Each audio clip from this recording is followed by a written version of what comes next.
자, 이번 시간 65페이지예요. 법령의 대리죠.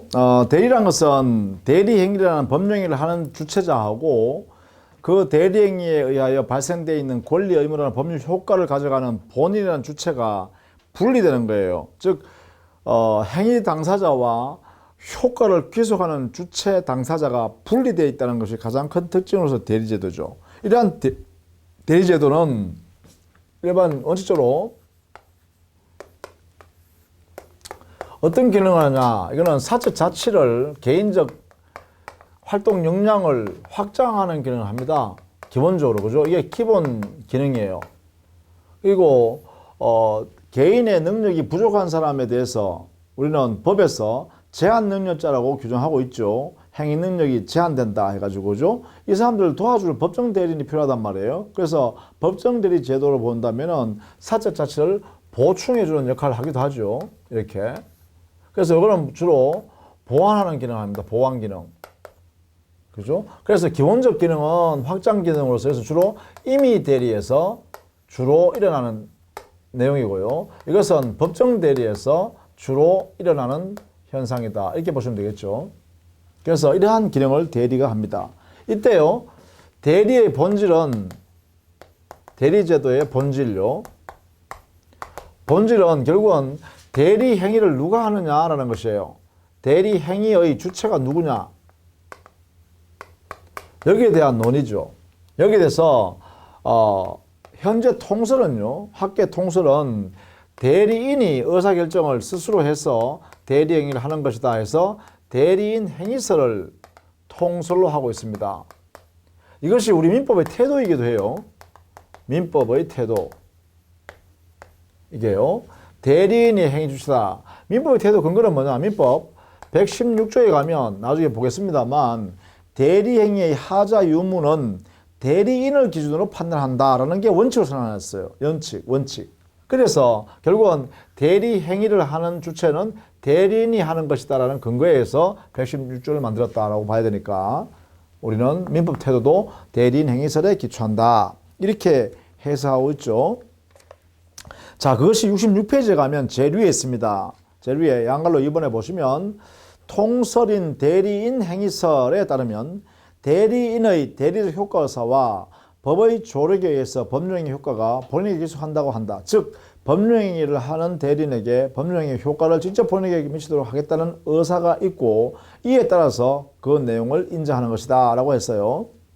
우리 민법도 이렇게 해석한다. 그리고 마지막 부분에 보면 우리 민법이 대리인 행위설을 취하고 있다는 실제 법적 근거로 116조를 들고 있다 해놨죠. 116조가 뭐냐? 이것은 대리 행위의 하자 유무는 대리 행위에 있어서 하자의 유무, 판단 기준이죠. 이것은 대리인을 기준으로 한다라는 대리인 기준설, 여기에 116조에 있다는 거죠. 이게 근거하면 결국은 대리인이 행위의 주체다라는 뜻이다. 이렇게 보는 거죠. 자, 이러한 대리제도는요, 대리제도는 무한대로 적용되는 게 아니죠. 대리제도가 적용되는 범위는 기본적으로요, 대리행위라는 것은 법령인데 그 법령행위는 뭐냐? 재산권에 관한 법령입니다. 재산권에 관한 법률행위에 대리가 적용됩니다. 대신할 수 있다는 거죠. 대리인이 의사결정을 본인을 대신해서 할 수 있다. 이런 것이죠. 그래서 재산권에 관한 법률행위에 한한다. 이렇게 해석해야겠고, 이 법률행위는, 여기에 관한 규정은 준법령에도 적용할 수 있죠. 유추적용. 따라서 대리제도도요, 준법률행위에 적용될 수 있겠다. 이겠죠. 여기에도 적용될 수 있다. 특히 준법령에는요, 표현행위인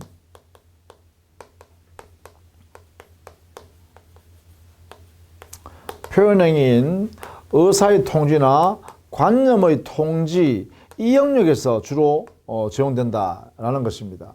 이렇게요. 자, 그래서 적용 범위는 기본적으로 재산권에 관한 법령이나 재산권 관련되는 준법령에 적용된다. 이렇게 적용합니다. 이거 외에는 적용할 수 없다. 그죠? 이거 외에는 적용하지 않습니다. 그래서 예컨대 재산권에 관한 법령이 아니라 신분에 관한 법령이, 신분권 관계를 만드는 법률행위. 이거 신분행위라고 했죠. 여기는 적용할 수 없습니다. 신분행위. 두 번째, 여기 법령이나 준법령행위는 전부 다 적법한 행위예요. 법에서 허용되는 행위예요. 그래서 위법한 행위, 즉 불법 행위 같은 데는 적용하지 않습니다. 여기에는 적용할 수 없습니다. 불법 행위, 위법한 행위이기 때문에 안 됩니다. 세 번째요. 자, 준법령행위 중에서요. 표현행위에 적용하죠. 표현행위에. 표현행위에 적용하기 때문에 사실행위에는 대리가 적용될 수가 없습니다. 그 다음에 표현행위 중에서도 의사의 통지나 관념의 통지에만 적용해요. 그러면 감정의 표시행위는 용서하는 행위 같은 거요. 감정의 표시행위는 대리를 할 수 없죠. 그래서 감정의 표시행위는 대리를 할 수 없다. 이렇게 하겠죠. 감정의 표시 대표적인 게 용서죠. 용서하는 행위 뭐 이런 거는 대리를 할 수 없습니다. 따라서 이 영역에서는 대리가 안 된다는 걸 알아두셔야겠죠. 신분행위, 불법행위, 사실행위, 그리고 감정의 표시행위 이런 영역에서는 대리가 적용되지 않는다. 이렇게 확정해 두시는 게 좋겠다. 자, 그 다음에 66페이지에 대리의 종류가 있죠. 여기에 임의대리, 법정대리 이렇게 나누는 것은 대리권의 발생 근거입니다. 대리권의 발생 근거가 본인의 의사인 수권행위에서 대리권이 발생하면 임의대리. 그 대리권이 법률의 규정이나 법률의 근거에서 대리권이 발생하면 법정대리 이렇게 하는 거예요. 그 다음 페이지 67페이지에 보면 능동대리와 수동대리로 나누죠. 이 능동대리와 수동대리는 대리인이 적극적으로 행위를 해내는 행위를 우리는 능동대리라고 그러고요. 상대방의 행위를 받는 대리를 수동대리라고 합니다. 그런데 능동대리와 수동대리에서는요. 보통 능동대리권이 있으면 이 안에는 수동대리권도 포함된다. 이렇게 해석해야겠어요. 일반적으로. 이게 일반 원칙이다. 이렇게요. 일반적으로. 자, 예컨대 그렇죠? 적극적으로 자기가 의사결정해서 의사표시를 할 수 있을 대리권이 있다면 상대방이 의사표시해 오는 것은 대리인 자격으로서 받아줄 수 있겠죠. 그래서 능동대리권이 있다는 것은 수동대리권도 함께 보유한다고 해야겠다. 이래 되겠죠. 자, 뭐 그 정도로 정리해 두시면 되겠고요. 그 다음에 유권대리와 무권대리. 그러면 대리인이라고 칭하는 사람에게 대리권이 있으면 유권대리, 대리권이 없으면 무권대리라고 합니다. 이때요. 대리권이 없는 대리인은요. 진짜 대리권이 없어서 본인한테 아무런 효력이 생기지 않는 협의의 무권대리가 있고요. 이것은 본인에 있어서는 본인에게서는 무효입니다. 책임 없습니다. 책임 안 진다. 본인은. 그런데 표현대리는 있어요. 표현대리라는 무권대리가 있어요. 표현대리라는 무권대리는 이것은 마치 무권대리임에도 불구하고 유권대리처럼 취급합니다. 유권대리처럼 취급하니까 당연히요. 본인의 책임이 인정됩니다. 그래서 상대방과 본인 사이에 유효한 이런 관계로 인정하겠다는 거죠. 대리행위 내용을 유효한 것으로 인정해 주겠다. 이래야 되겠죠. 이게 본인이 책임지는 것이다. 유효. 다만 유권대리로 취급할 뿐이죠. 처럼 취급할 뿐이에요. 유권대리가 되는 것은 아니죠. 표현대리는 물론 무권대리입니다. 무권대리예요. 성질은. 그러나 이걸 유권대리라고 하면 안 되죠. 표현대리는 유권대리다 이렇게 하면 안 되죠. 무권대리니까. 이게 옳은 질문이고요. 이렇게. 그래서 우리는 나중에요. 구체적으로 표현대리는 어떤 게 있는가를 구체적으로 배울 겁니다. 자, 그 다음에 대리와 구별해야 할 제도죠. 여기는 사자 정도를 봐두시죠. 사자. 사자. 이 사자라는 것은 심부름하는 사람 있죠? 심부름꾼. 그것을 사자라 그래요. 심부름꾼. 자, 사자는요, 사실 행위를 할 뿐입니다. 사실 행위를 한다. 법령 행위를 하는 게 아니에요. 그러니까 사자는 의사결정을 하면 안 된다. 자기 스스로 의사결정 할 수 없다. 의사결정 할 수 없어요. 스스로 의사결정 해가지고 그러한 행위를 자기가 할 수 없다. 그럼 누가 하느냐? 의사결정은 이거는 일 시키는 본인, 그죠? 시키는 본인이 결정한다. 본인이. 그래서 본인이 의사결정 능력이 있어야겠죠. 자, 이런 것이 사자예요. 이에 반해서 대리인은요, 대리인은 재산권에 관한 법률행위를 하는 거잖아요. 그죠? 사실행위를 할 수는 없습니다. 오히려. 그죠? 법령이 한다. 그죠? 법령이. 그 다음에 대리인 스스로가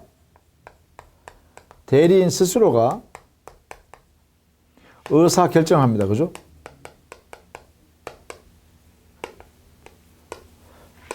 본인이 하는 게 아니다. 그죠? 본인이 하는 게 아니다. 정반대죠? 이렇게. 그래서 사자와 대리인은 그 성격이 전혀 다르다. 이렇게 알아두셔야겠습니다. 전혀 다르다. 최소한 요거 정도는 귀에 개념을 정리해 두실 수 있어야 돼요. 그 다음에 68페이지 가면 대표가 있죠. 대표란 것은 뭐예요? 대표기관, 기관을 말하는 거예요. 그죠?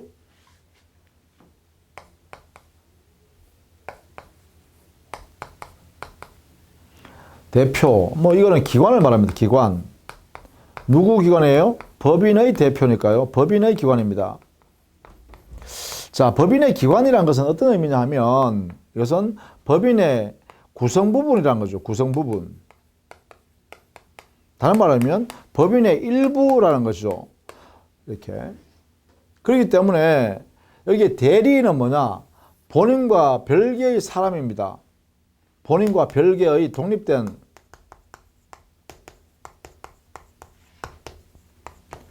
독립의 지위란 거죠. 독립된 지위. 근데 이거는 뭐야? 그 부분이 일부잖아요. 이런 면에서 다르다. 이렇게 되겠죠? 다만 대표, 이것도요, 외부적으로 대표할 때는 우리 민법에 대리의 현명주의를 여기다 쓰죠. 그죠? 현명주의를 여기다 적용한다라는 면에서는 또 성격이 유사합니다. 그죠? 이렇게 해요. 보통 법인의 대표기관은 어디예요? 이사죠, 이사. 이사, 임시이사, 특별대리인, 청산인, 뭐 이런 사람들 있죠? 자, 이렇게 대리제도가 있다. 자, 이는 대리제도가 만들어지면 대리는 항상 삼명관계가 존재해요. 대리에는 삼명관계가 존재한다. 보면요, 이렇게 구성한다는 거죠. 대리제도가 적용되면, 자, 법효과를 받는 사람을 우리는 본인이라고 그래요. 그 다음 대리행위를 하는 사람을 우리는 대리인이라고 그러죠. 대리인과 거래하는 사람을 상대방이라고 그래요. 이렇게. 상대방. 그래서 본인과 대리인 사이에는 여기는 대리권이 존재하느냐 여부의 대리권 관계가 만들어지고요. 여기는 두 사람 사이에.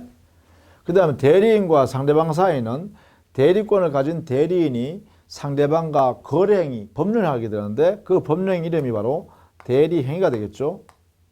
그래서 대리행위 관계를 맺게 돼요. 이렇게. 법률행위, 의사표시를 하게 된다는 거죠. 그러면 대리행위를 했으면 대리행위, 법률행위를 했으니까 효과, 권리 의무가 발생하죠. 권리 의무는 이렇게 발생한다는 거예요. 이렇게. 이걸 뭐라냐? 대리행위로부터 발생한 효과니까, 이렇게. 여기서 발생하니까 대리 효과 이렇게 표현한 거예요. 이것은 사실은 권리와 의무 관계가 되겠죠. 그 의무 관계는요, 자, 상대방은 스스로 행위를 했으니까 스스로 권리를 갖는 건 당연한데요. 여기 보시면 행위는 여기 하죠. 의사결정. 대리인이 의사결정을 하고 그 다음에 행위를 자기가 하죠. 이렇게 대리인이 합니다. 그런데 행위를 한 이 대리인이 의사결정한 이것 내용을 여기에서 효과가 발생해요. 그렇죠? 효과는 여기에 발생하잖아요. 즉 권리나 의무 관계는 이게 본인이 부담한다는 것이죠. 그래서 뭐예요? 효과와 행위 주체자가 이렇게 분리된다라는 면에서 이게 대리의 특징이라는 거죠. 그래서 여기에 있는 대리가 적용되게 되면 항상 이렇게 삼면관계, 즉 대리권 관계, 대리 행위 관계, 그리고 대리 효과 관계가 이렇게 발생한다는 거예요. 항상. 이걸 삼면관계라고 그래요. 대리권 관계, 대리 행위 관계, 대리 효과 관계. 항상 이렇게 생긴다. 이렇게 여러분이 꼭 기억을 해 주셔야 되는 거예요. 대리권 관계. 우리는 지금 삼면관계를 지금 공부했어요. 대리의 삼면, 세 개의 면이 있다 이 말이죠. 삼면관계. 이것을 지금 설명하려고 하는 거예요. 대리권 관계는 본인과 대리인 사이. 대리 행위 관계는 그래요. 대리인과 상대방 사이. 그리고 본인과 상대방 사이를 우리는 대리 행위로부터 발생하는 대리 효과 관계라고 한다. 요것을 우리는 삼면관계를 한다 이 말이에요. 삼면관계를 한다. 그래서 항상 삼면관계를 보셔야 돼요. 이 대리권이 있으면 유권 대리, 이 대리권이 없으면 무권 대리가 되는 거예요. 무권 대리가 대리권 없으니까 이것도 발생하지 않겠죠.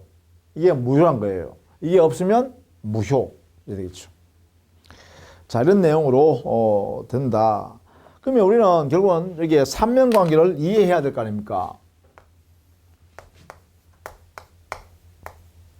삼면관계를 이해해야 돼요. 첫 번째 대리권 관계 이해하고, 두 번째 대리행위 관계 이해하고, 세 번째 대리 효과 관계를 이해하자 이런 이야기예요.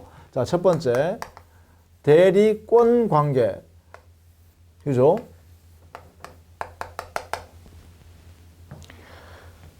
대리권이라는 것은요 권한입니다. 권한, 권리가 아니라.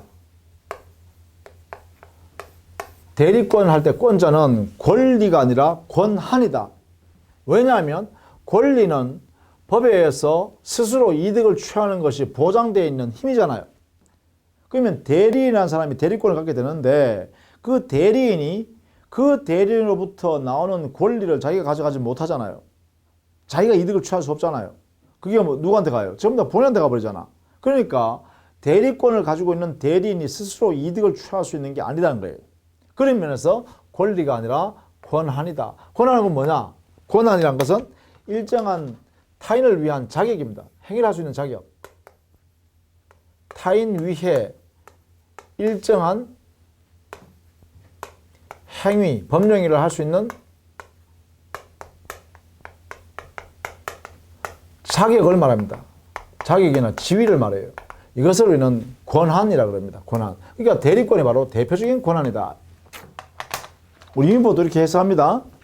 그러면 이러한 대리권은 무엇에 근거해서 발생하나? 발생 원인은, 자, 대리권은 기본적으로 법정 대리권과 법에 정해져 있는 대리, 임의 대리권이 있습니다. 그렇죠? 그래서 법정 대리권의 발생, 임의 대리권의 발생을 보면 되겠죠. 대리권의 발생 원인은, 그래요. 법정 대리권의 경우에는 법률의 규정에서 발생하겠죠. 법 규정에서. 그러나 임의 대리권의 범위는, 임의 대리권은 어디서 발생하나요? 본인의 수권행위에서 발생한다. 그죠? 본인의 수권행위. 이 수권행위에 의해서 대리권이, 임의 대리권이 만들어진다라는 거예요. 그래서 우리는 여기서부터는요, 여기 대리권, 이 내용을 공부함에 있어서는 임의 대리권을 중심으로 공부하면 되겠죠. 법정 대리는 법률 규정에서 다 주어져 있기 때문에 별도로 우리가 법률 규정을 해석하는 것에 불과하지 별도의 공부는 필요 없다라는 면에서 우리는 임의 대리를 중심으로 공부해 두시기 바랍니다. 본인의 수권행위에 의해서 발생한다. 이래 되겠죠. 수권행위. 이렇게 정리를 해 두시면 좋겠어요. 그죠? 수권행위. 자, 그 다음에요. 수권행위, 그러면 이 수권행위 의미를 좀 알아두셔야겠죠. 이거는 상대방 있는 단독행위입니다. 있는 단독행위로서 본인의 의사표시 한계에 들어가 있기 때문에 그렇습니다. 그리고 이 단독행위는 방식은 무제한으로 인정합니다. 방법, 방식, 이건 무제한이다. 무제한으로 할 수 있다. 이렇게 해석하면 되겠죠. 그죠? 이렇게. 따라서 수권행위는 이걸 통해서 임의 대리권이 발생한다. 그죠? 그래서 성질은 뭐냐? 상대방은 단독행위라는 거 조심해야 됩니다. 계약이 아니라 단독행위다. 이렇게 정리하시면 되겠죠. 자, 이러한 내용의 대리권이 발생했다면 그 대리권의 범위는 법정 대리권의 경우는 법 규정을 보면 되겠죠. 규정에서 대리권의 범위를 정해놨습니다. 그러면 임의 대리권의 범위는 어떻게 정할까요? 바로 여기서 정해지죠. 본인의 수권행위에 의해서 정해진다. 이렇게 보시면 되겠죠. 수권행위에 의해서 정해진다. 그래서 수권행위를 해석하면 됩니다. 해석. 그런데 수권행위 해석을 통해서도 불분명하면 이때는 민법 118조에 있는 보충규정을 통해서 이것을 통해서 해석해 줄 수 있다. 이래 되겠죠. 여기에 보면 보충규정의 내용이 뭐냐? 보존행위라든지 보존행위, 이용 계량행위는 대리권이 불분명한 경우라도 대리인이 할 수 있도록 해놨죠. 이러한 행위를 뭐라 하냐? 바로 관리 행위를 한다. 이렇게 해석한다는 거죠. 따라서 대리권의 범위가 불분명한 임의 대리인은 보존, 이용, 계량 행위라는 관리 행위를 할 수 있다. 다만 여기 조심해야 될 게요. 보존 행위 할 때는 무제한으로 다 할 수 있지만 무제한으로. 그러나 이용, 계량 행위는 반드시 성질이 변하지 않는 범위 내에서만 할 수 있다는 것을 알아두셔야 됩니다. 이용, 계량 행위는 성질이 변하지 않는 범위 내에서만 대리인이 할 수 있다는 것입니다. 이러한 내용으로의 관리 행위는 가능하지만 대리는 처분 행위는 할 수가 없습니다. 기본적으로 대리인의 범위가 대리권의 범위가 불분명할 경우 원칙적으로 처분 행위는 하지 못한다. 이렇게 정리를 해 두셔야겠죠. 이것이 바로 대리권의 범위라고 해석하면 되겠죠. 자, 우리 교재는요, 70페이지에 제일 밑에 보시면 대리권의 범위, 임의 대리권의 범위는 수권행위 해석을 통해서 한다. 이렇게 정리하고 그 구체적인 판례들은 71페이지에 두 번째 줄에 있습니다. 토지 매각의 대리권을 줬다면 중도금, 잔금 같은 대금 수령 권한도 포함되어 있고 또 대금 지급기일, 중도금 지급기일이나 잔금 지급기일을 연기해 줄 수 있는 권한도 포함되어 있다. 이렇게 해석할 수 있죠. 또 거기에 수권행위의 해석을 통해서 그 범위를 정할 수 없다면, 즉 확인될 수 없다면, 불확정적이라면, 불분명하다라고 하면 이때는 우리 민법 118조에서 보충적으로 보존, 이용, 계량 행위를 할 수 있도록 해놨죠. 그래서 보존행위는 무제한으로 인정하지만 여기에 이용, 계량 행위는 그래요. 성질이 변하지 않는 범위 내에서만 할 수 있다라는 것입니다. 그 예를 쭉 설명해 놨으니까 여러분 살펴보시면 되겠다라는 것이죠. 자, 이렇게 해서요. 대리권의 범위를 정할 수 있어요. 자, 이러한 대리권의 범위 알지라도 대리권은 제한되는 경우가 있습니다. 대리권 제한. 그것이 뭐냐? 우리 민법상에 자기계약이나 쌍방대리 하는 것을 금지하고 있어요. 쌍방대리를 이것을 금지하고 있다. 이렇게 하고 있죠. 이렇게. 이게 첫 번째입니다. 즉 자기계약이라는 것은 대리인이 스스로 상대방이 되어버리는 거죠. 그러면 대리인이 본인을 위해서 의사결정하고 상대방을 정해야 되는데 자기가 그 상대방에 들어가 있으니 바로 대리인 혼자 그 계약관계를 실행하겠죠. 그러게 되면 본인한테 손해가 나겠죠. 손해가 발생할 염려가 크다는 것이에요. 그래서 자기계약은 하지 마라라는 원칙을 선언한 거죠. 그러면 쌍방대리라는 것은 뭐냐? 본인과 상대방을 모두 대리권 수여받아 버리는 거죠. 그러면 결국 뭐야? 상대방과 거래하는 내용들의 의사결정을 역시 대리인 혼자 하는 거죠. 그래서 자기계약과 마찬가지로 이 쌍방대리를 해버리면 대리인 혼자 그 계약 내용을 정한다. 그러니까 결국은 본인한테 손해 발생할 염려가 크다는 것이죠. 그래서 이러한 행위는 금지하고 있습니다. 만약에 이 금지를 위반하면 대리권이 없는 대리행위다 해서 무권 대리행위로 취급해버립니다. 그래서 본인한테는 효력이 안 생기는 무효인 행위로 이렇게 만들어버리죠. 무권 대리행위로 취급해서 무효가 되어버립니다. 이걸 위반하면. 다만 자기계약 쌍방대리가 예외적으로 허용되는 경우 있죠. 예외로 허용하는 경우가 있습니다. 이때는 뭐냐? 본인한테 손해 발생할 염려가 없을 때입니다. 그것이 뭐냐? 본인이 허락한 경우죠.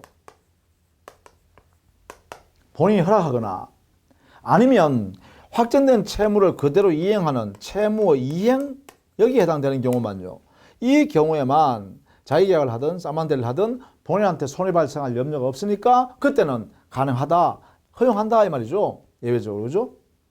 자, 이때 채무 이행도요. 확정된 채무를 이행기가 도래했을 때 그대로 이행하는 것만 허용합니다. 여기에 이 채무를 변경하거나 다른 내용을 바꾸거나 그 다음에 또 이 채무가 다툼이 있거나 채무가 이행기 도래하지 않은 것을 이행하는 것은 허용되지 않습니다. 그래서 요 내용도 여러분이 숙지해 두셔야 돼요. 요 부분, 예외 부분 있죠? 사례 같은 것도 알아두셔야 돼. 본인의 허락, 채무 이행, 특히 채무 이행의 내용을 살펴보실 필요가 있겠죠? 자, 그렇게 해주시기를 바랍니다. 자, 그 다음에 이 대리권을 제한하는 방법으로서 두 번째는 어떤 게 있냐? 이런 것도 있을 수 있죠. 원래 본인한테 대리인이 여러 사람이면 각자 대리가 원칙입니다. 대리인이 수인일 때는 각자가 대리할 수 있는 게 원칙입니다. 그런데 만약에 본인의 의사가 여러 사람 대리인이 함께 대리행위를 하라고 묶어버릴 수 있죠. 이걸 뭐라 그러냐? 공동대리라 그럽니다. 이렇게 해요. 즉 각자 대리 원칙에 대하여 당사자 본인의 의사에 의해서 공동 대리해달라고 바꿔버릴 수 있어요. 각자 하지 못하게 공동으로 함께하게. 이때 함께한다는 것은 뭘 함께하느냐 하면 바로 대리행위로 나가기 위해서 의사결정할 때 함께하는 거죠. 공동으로 의사결정해서 대리행위로 나가라 이렇게 하는 거죠. 그러면 의사결정하려고 그러면 서로 간에 대리인끼리 자기 마음대로 못하니까 제한받죠. 그래서 여기에 의사결정을 공동으로 하라는 뜻이다 이런 뜻입니다. 이게 의사결정 공동설이라고 그러죠. 따라서 이렇게 공동 대리해야 되는데 만약 이렇게 했음에도 불구하고 만약 이걸 위반해서 각자가 대리해버리면 어떻게 되냐? 이때는 역시 무권대리로 취급해서 무효가 돼야죠. 이렇게 그죠? 공동 대리해야 됨에도 불구하고 그것을 위반해요. 각자 대리했다면 그것은 그래요. 무권대리로 취급해서 무효다 이렇게 하겠죠. 그죠? 자, 우리는 대리인이 수인이면 원칙은 각자 대리가 원칙이라는 것을 먼저 알아두셔야 됩니다.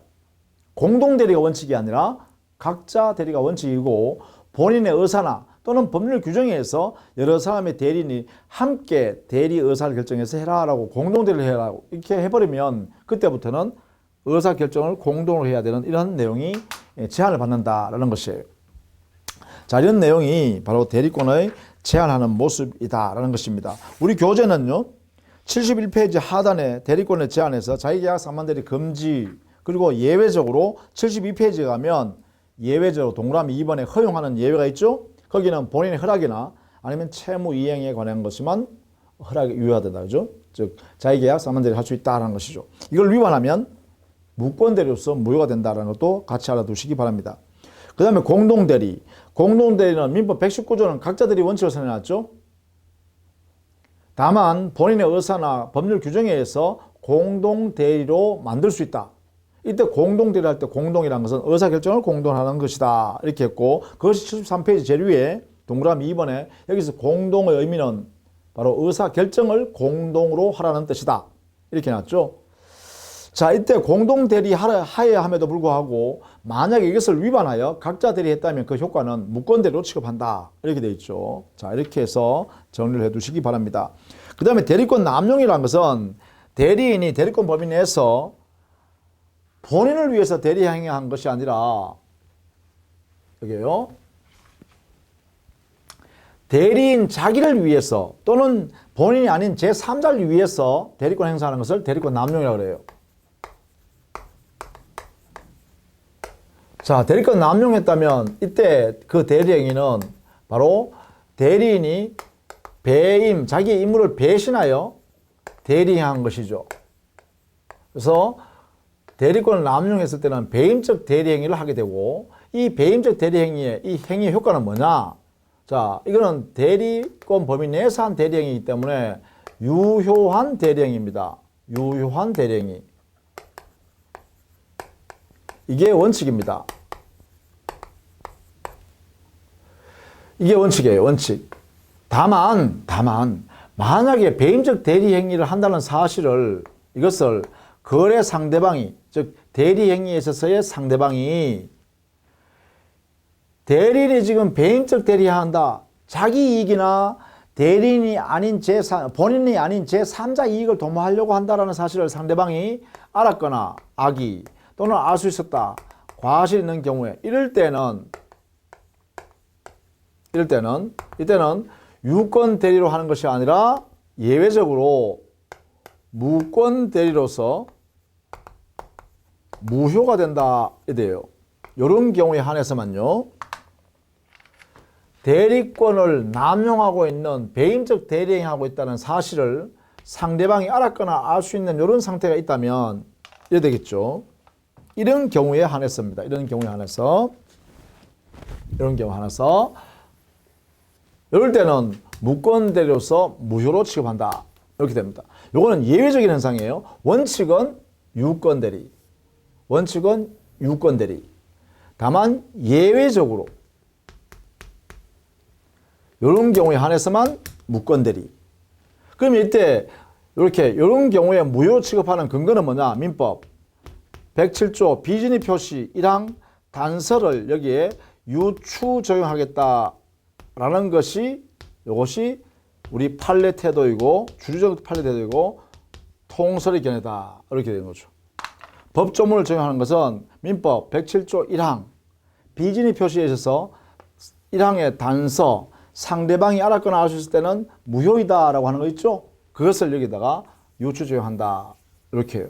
따라서 대리권 남용에 관한 내용은 이렇게 정리를 해 두셔야 됩니다. 여러분 스스로가요. 대리권 남용이 있다면 그 자체는 배임적 대리행위를 하는 내용을 말하는데 그 배임적 대리행위의 효과는 어떻게 되냐? 효과는 원칙은 유권 대리로서 유효다. 다만 무효로 바뀌려고 하면 예외적으로 무효가 되려고 하면 반드시 대리행위의 상대방이 알았거나 알 수 있는 상태로서 거래했을 때 그때 한해서만 무효가 된다. 그 근거는 뭐냐? 바로 107조 1항 단서 유추 적용에 의하여 무효로 취급하겠다. 이렇게 됐죠. 자, 요 내용이 대리권 남용이란 제도입니다. 이렇게 정리를 해 두십시오. 그것이 여러분 교재는 73페이지에 내용이 되어 있죠. 거기 보시면 학설과 판례 보시면요. 특히 동그라미 1번 107조 제1항 단서 유추 적용설 통설 주류의 판례 근거 그죠? 요걸 정리를 꼭 해 두시라 이 말이죠. 자, 그다음에 74페이지 가면 대리권 소멸이 있죠. 대리권 소멸.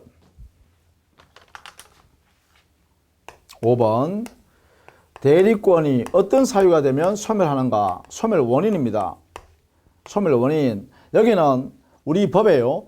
127조 그리고 128조 여기에 명문으로 규정을 뒀어요. 이것은 암기하십시오. 암기. 소멸 원인. 이거는 암기하십시오. 암기사항. 예를 들면 법정 대리권, 임의 대리권 공통적으로 소멸 사유는 뭐냐? 본인 사망 첫 번째. 두 번째 대리인 사망. 세 번째 대리인이 성년 후견 개시 심판. 네 번째 대리인이 파산 선고. 이 네 가지에 해당되면 법정 대리권이든 임의 대리권이든 모두 소멸한다. 그런데 128조에 가면 임의 대리권만 소멸하는 사유가 두 개 되어 있습니다. 임의 대리권만 소멸하는 사유 두 개. 하나는 오인된 법률관계 종료. 두 번째요. 수권행위 철회. 본인이 그죠? 요 두 개가 있으면 소멸한다. 이렇게 되겠죠. 그죠?